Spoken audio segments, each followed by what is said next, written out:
Long ago, in the land of Naniwa, there lived a kind old man and woman. They longed for a child and often prayed at the great Sumiyoshi shrine. One day, their prayers were answered. The old woman gave birth to a tiny boy, no taller than a thumb. They named him Issun Boshi, the 1-inch boy. They raised Issun Boshi with love and care, but he never grew bigger. The old couple began to wonder, why were we given such a strange tiny child? Have we done something wrong? Hearing their sad whispers, Issun Boshi felt a deep ache in his heart. But he stood tall, despite his size. I will go to the capital and prove myself. He asked his mother for a needle as a sword, a rice bowl for a boat, and chopsticks for oars. With determination, Issun Boshi set off on his journey, leaving the home he loved behind. Issun Boshi floated down the Sumiyoshi shore, facing rushing waters, playful fish, and glowing sunsets. He arrived at Toba and stepped onto the land, gazing up at the grand streets of the capital. The towering buildings, the bustling crowds, the sounds of laughter and music, Issun Boshi was amazed. He reached the mansion of Lord Saisho and called out boldly, "Excuse me, sir, may I serve you?" At first, no one saw him. Finally, Lord Saisho looked down and burst into laughter. "What a curious little fellow! Come in!"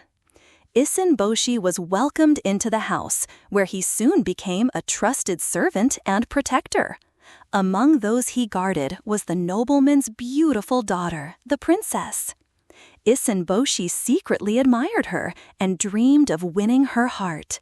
But how could someone so small ever hope for such love? One day, Issun Boshi played a clever trick, pretending someone had stolen the offerings he had gathered for the princess. When Lord Saisho confronted him, Issun Boshi boldly said, "What's taken from me is mine to claim." The Lord grew angry and ordered Issun Boshi to leave and take the princess with him.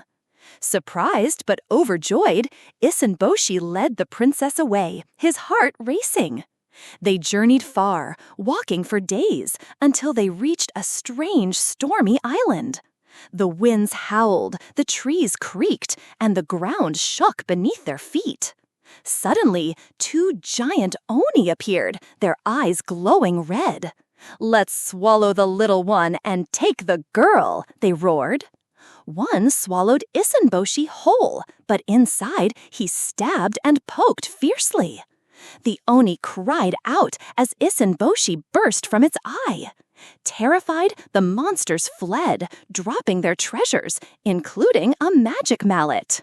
Issun Boshi picked up the magic mallet and said with a smile, "With this may I grow tall." In a flash, he became a handsome young man, tall and strong. He summoned food and treasures, sharing them with the princess. They returned triumphantly to the capital, staying in a fine inn for 10 days. News of their adventure spread, and soon they were summoned to the imperial court. The emperor was amazed by Issun Boshi's bravery and honesty. Learning of his noble blood, the emperor honored him with a high rank and title.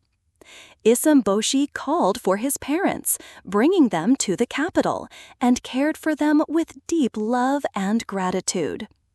In time, he and the princess married and had 3 wonderful children.